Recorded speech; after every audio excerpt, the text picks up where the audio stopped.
The 2025 season MPSF Media Day Men's Water Polo. We're all excited for the fall. We've been waiting to talk to Connecticut College head coach Matt Anderson. Coach, can you hear me all right? How are you doing today? I'm doing well. Thanks for having me.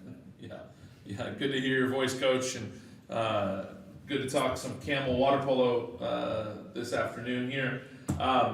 Coach, you entering the 2025 season now with a full roster. I was looking back at some of the history here when you took the program over. There were about 7 players on the roster. You've grown this program now to over 20 players.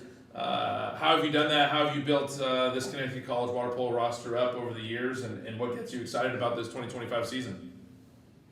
Yeah, COVID hit us greatly in the sense of not being able to have for 18 months people come to campus, even though school was still happening.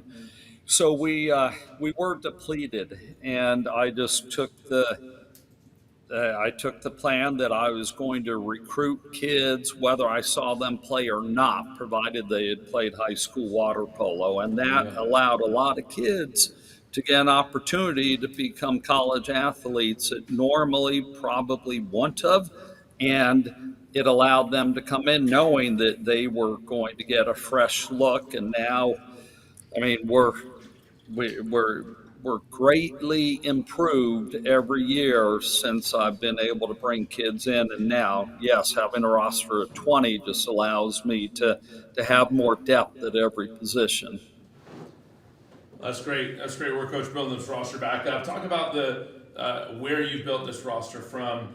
Later today, we're going to have Carson Nieder from St. Andrews, Florida, down in Boca Raton to talk to us. Maybe talk about Carson and where some of your returning athletes have been coming from. Yeah, Carson is one of our captains, and he got a chance to get to play with Teddy Bresnahan. You remember him from Of John course. Hopkins lore back in the day, Yeah. and he just he was an athlete looking at college who would give him a chance, and he came in at the point that I said, "You're coming in, and basically you're a starter unless something else happens because of the size of our roster." And he just is a workhorse that doesn't stop and is better than what you would expect him to be when you saw him play in high school. He's really turned into a frontline player, and just he's helped us recruit a couple other kids from the East Coast. We have a couple California kids, Jesse Ellis, our lefty, 2-time All-American. We have a 2-meter set from Pennsylvania, a kid from Connecticut, from Massachusetts, from Texas. We have a Ukrainian goalie. So Nice. we kind of our footprint is large and wide, I guess is the best way to say it. Yeah, just like that of a camel, it sounds like. A large and wide footprint there, Coach. But I think that geographic diversity that you're building out there is really unique and obviously a great way to build up that roster. Talk about some of the newcomers, some of these names you mentioned, some of these All-Americans, some of these great players you had in the last season. Maybe talk about some of the newcomers coming in this season you expect to make an impact. Yeah, you know how it is from your days at UC Irvine when you played. You always want to get a lot of depth in the center position if you can. And we Yeah. got that out of Zach Dixon, out of Haverford there in Philadelphia.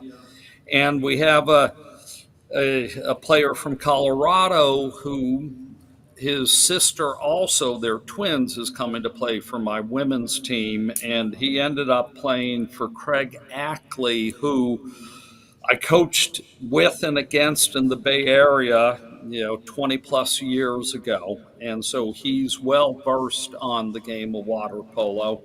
And then we have Topher Cook from Florida, who was the Sun Sentinel Player of the Year. And I think it was the Fort Lauderdale area Player of the Year as well. And he too played a lot of club with Teddy Bresnahan down there. And so I expect him to immediately make an impact and get major minutes. Yeah. That's great. It's great recruiting work there for the program. Coach, tell us about College. Tell us about Connecticut College. You've been there.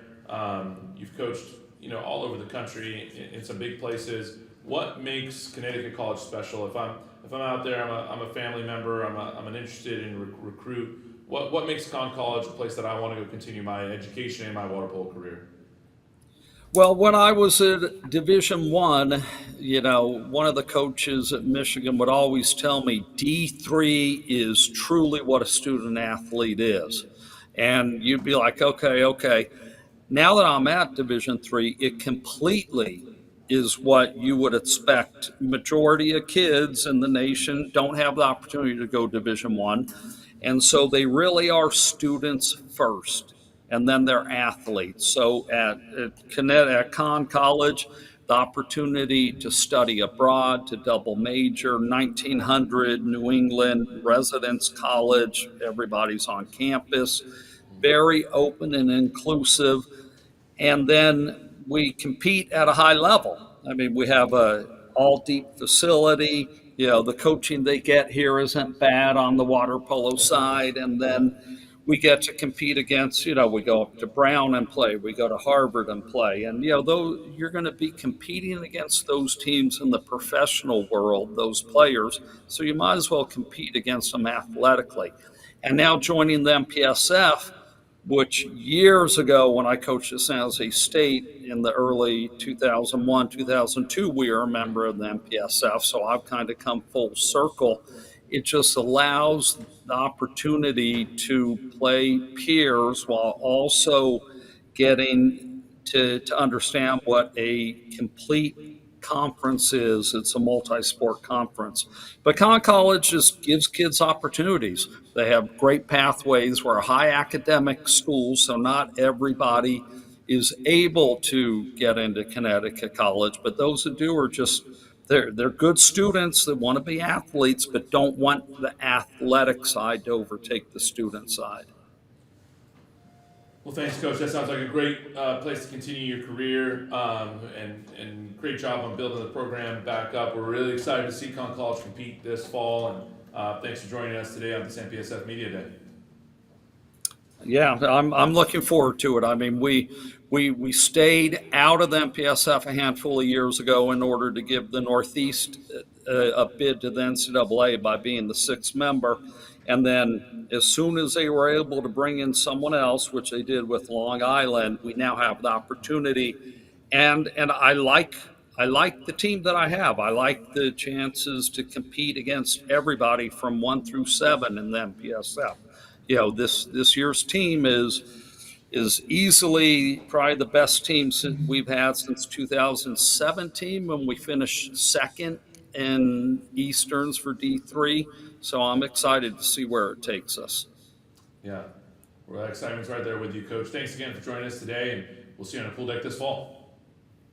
All right, young man. Always good to see you. Yeah, always good to hear your voice, Coach. Hope to see you soon, my friend. All right.